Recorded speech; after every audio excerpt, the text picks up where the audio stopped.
years ago, the 1970s were in full swing. The Vietnam War, the energy crisis, the Watergate scandal, and the Iranian capture of U.S. hostages dominated national headlines. Personal computers were introduced, and competition to produce cheaper pocket calculators reached a frenzy when many models began to sell for under $100. Shag carpet, lava lamps, and leisure suits were all the rage. And you could buy and raise your own pet rock, if you could dig it. In healthcare, the broad issues sounded much like those of today. Medicare reimbursement, rising costs and efforts to control them, and workforce shortages. In 1972, when the Brady Bunch had stolen America's heart and consumers were just beginning their fight with the clock on their VCRs, a new association began in support of professionals who were fighting an unseen enemy. APIC was founded by a pioneer group of infection control nurses, as they were called then, who recognized the need for an organized approach to preventing healthcare-associated infections. The association's founding members chipped in $20 each and began planning the first APIC conference in Toronto in 1973 for less than the price of a calculator. While Fonzie was teaching Americans how to be cool, APIC was growing strong. As it grew, other pioneers surfaced as difference makers in the changing world of infection prevention in the 1970s.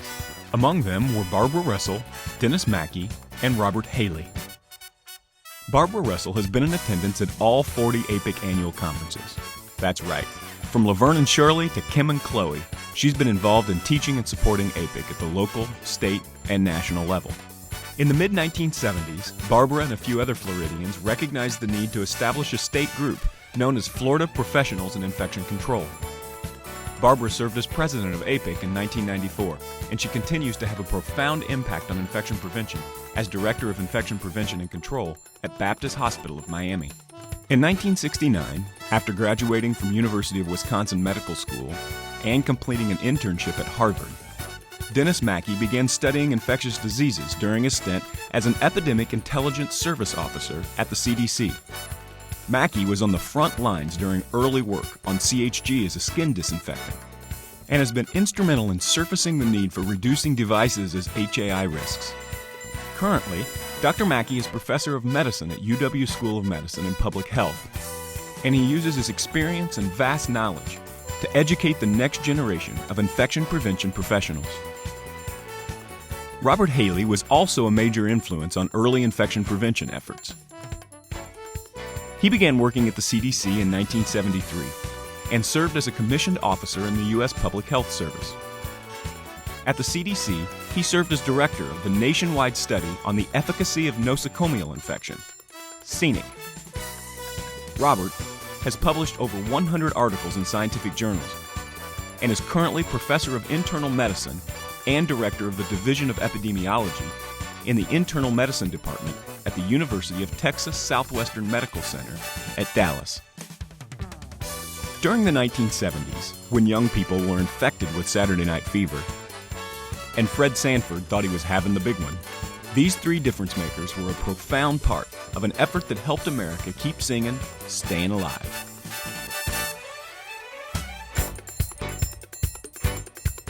And don't worry, we won't make them dance.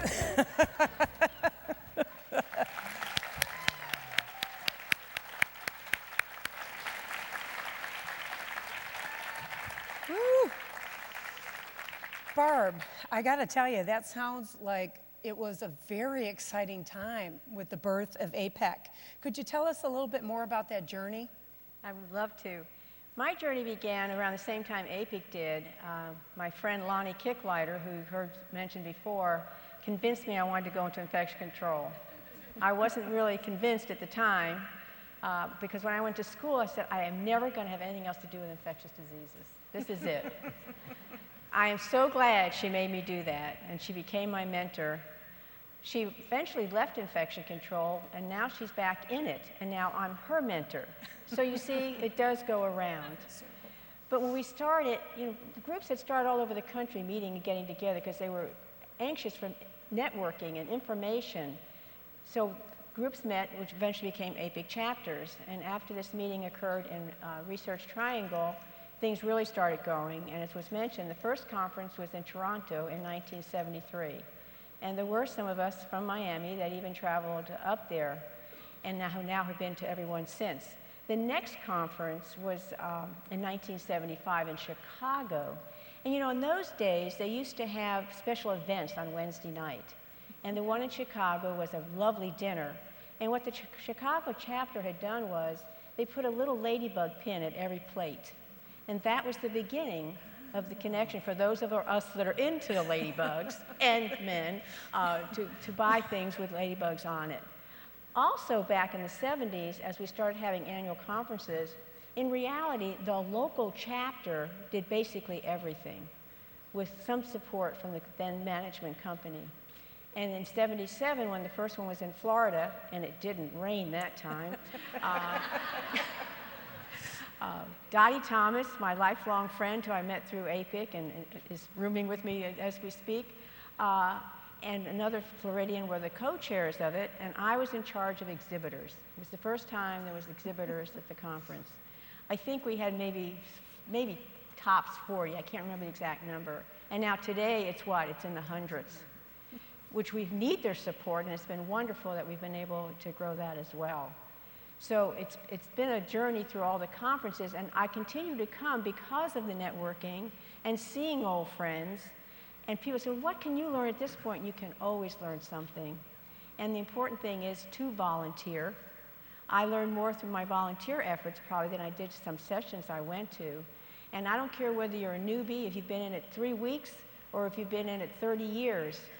Please volunteer for something. That's what keeps things going, and you'll hear more about that as we go through the time.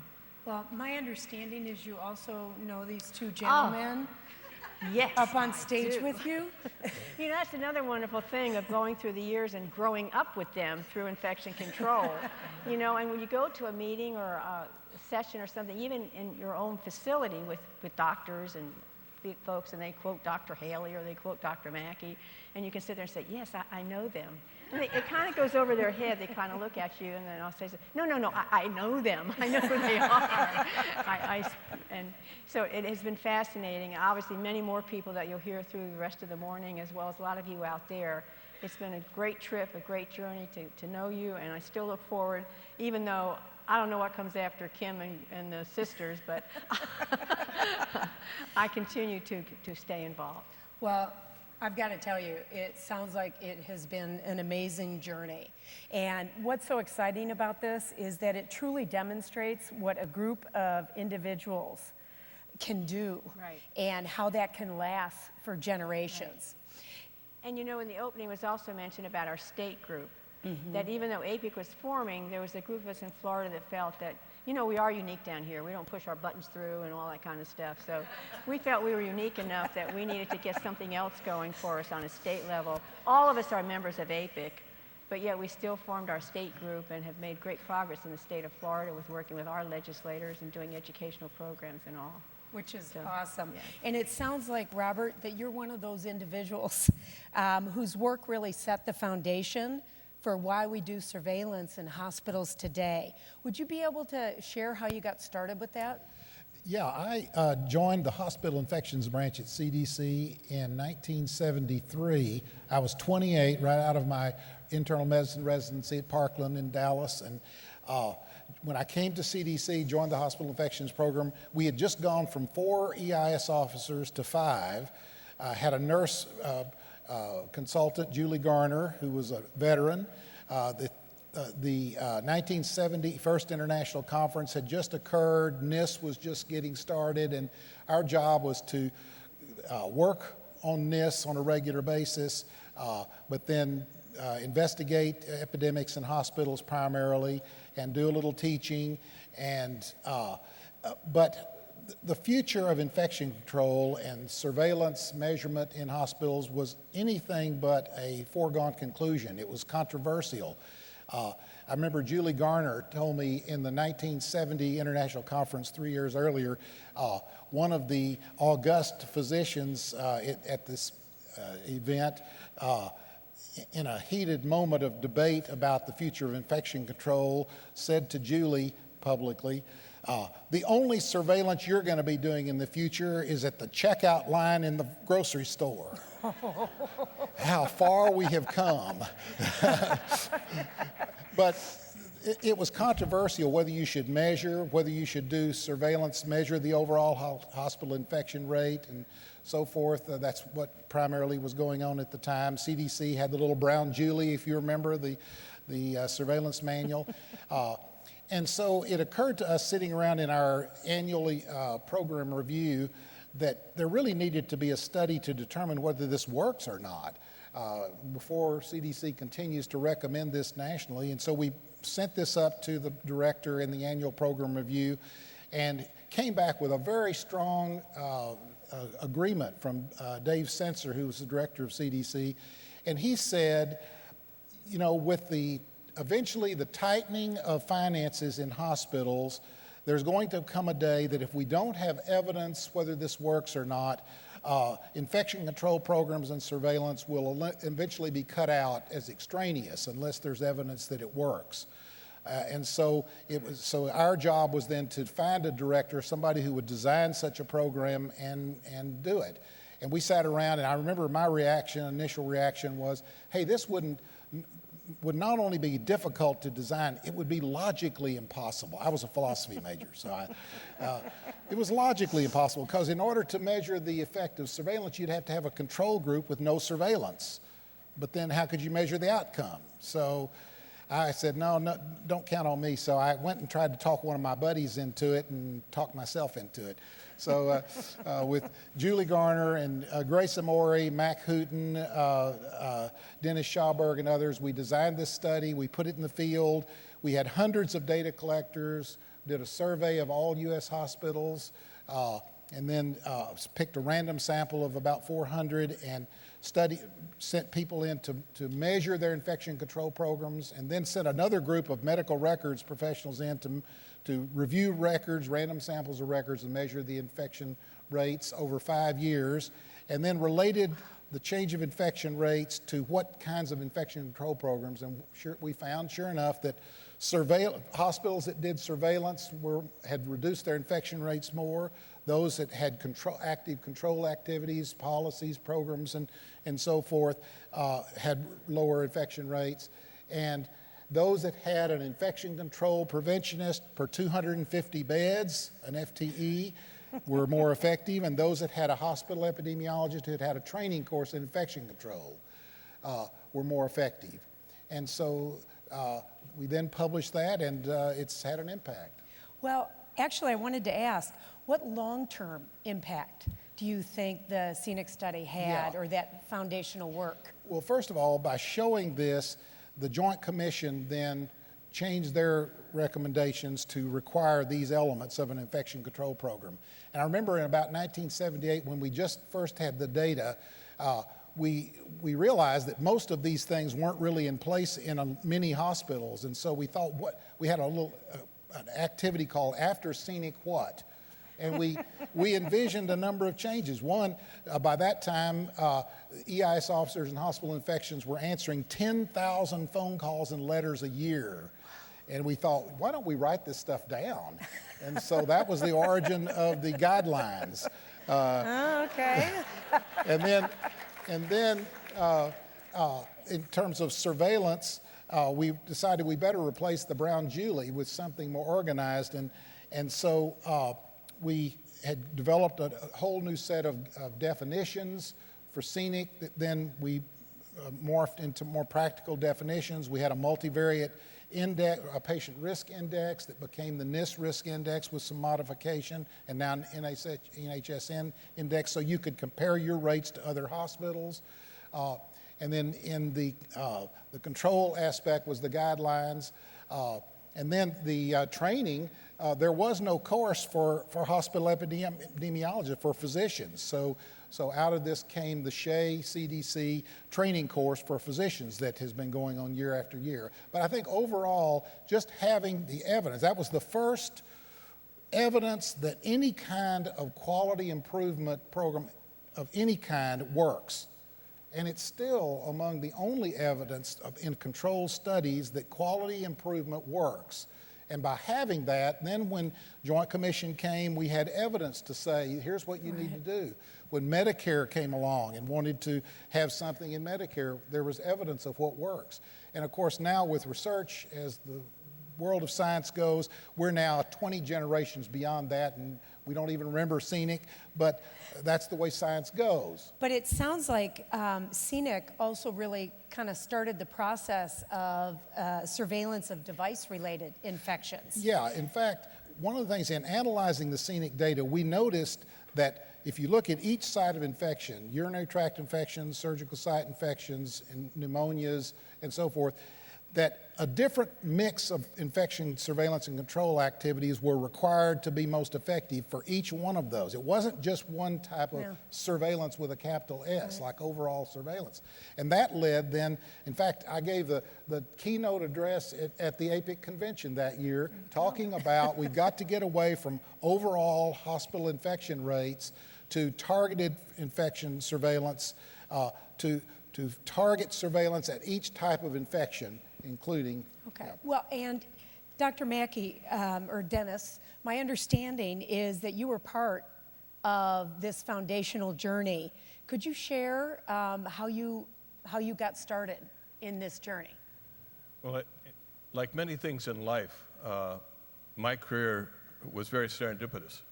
There were some pretty bad things that occurred from the Vietnam War, but one of the very positive things was that we were all drafted. All the male members of my generation, all of my medical school classmates, we were all drafted. And for reasons that took me decades to find out, I got sent to the CDC rather than one of the arms of the uniformed services. And they sent me to the EIS. I'd never heard of the CDC. I had little or no interest in infectious disease, and I was oblivious to infection control.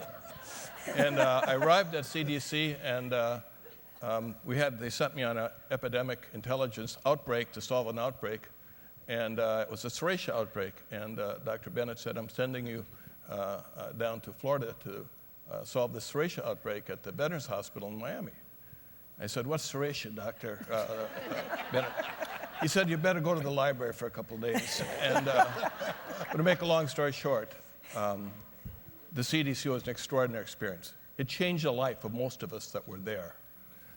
Dr. Haley, I'm sure, found his career from CDC. I found my career.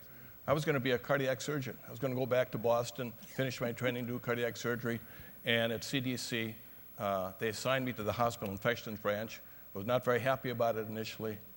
And then a huge epidemic came on, the epidemic of the 1970-71. Probably 15,000 to 20,000 patients in American hospitals got gram-negative bacteremia. And 15% of them died as a direct consequence. Right. And I had the opportunity to play a major role in the investigation of that outbreak, and it was a heady experience. And made me realize patients are vulnerable to bad things in hospitals. And I really realized how oblivious I'd been to that in my training up to that point in time. I was just totally oblivious to the concept of hospital safety. We were just going to take care of patients. And it really was a career-changing experience. And I finished my training. I went back to Boston to finish internal medicine residency and decided to do ID fellowship training. And one long weekend, sort of a quiet weekend on call, I drafted the first guideline on prevention of line sepsis. It's published in the Annals of Internal Medicine. And it was interesting. I laugh when I call it an evidence-based guidelines because we didn't have much evidence. We extrapolated what we learned from the Abbott epidemic, and we then also put together everything we could find, and it was really the first guideline, and it was widely accepted, and it's gone through many iterations since. It's full of evidence now. Almost everything that we do to prevent line sepsis has been based on studies. And I finished my training, went to the University of Wisconsin, had the wonderful experience of building an ID division, establishing a research-oriented infection control program, and working with some extraordinary people such as Carla Alvarado, Rita McCormick, who taught me far more than I ever could have dreamed. They had such wisdom and such insights. And it's been a long, fascinating ride. What I'd like to say is how much I've appreciated being able to participate in this session. I have revered APIC for my entire career. If we look at what's happened in infection control in the world in the last 40 years, it started in the 70s, and we had the good opportunity of being here when it started. And the decade of the 70s focused on surveillance, defining the problem, and beginning to put together guidelines. In the area of the 80s was big on guidelines and studies to find what measures will reduce risk. In the areas of the 2000s really has been, it's not enough to know what to do. We have to know how to make it happen. And we have to develop systems that are fail-safe if we want to really maximize safety. And I laugh when we talk about the hospital safety movement as though it was discovered in 1999, 2000. Hospital preventionists have been doing hospital safety for 40 years. And that's been the fact. And infection control would not happen without you. APIC has been the organization that has made it happen at the grassroots level. We can have all the knowledge, but if we can't apply it and make it happen, our patients aren't going to do well. And this organization has really been in the forefront of that effort. Thank you. Well, Dennis, I want to thank you for sharing your story. And it really puts out a point that sometimes serendipity, fate, leads us to different directions, and being open, all of you being open to that, and taking that experience and impacting for generations to come. So let's give it a rock for our 70s.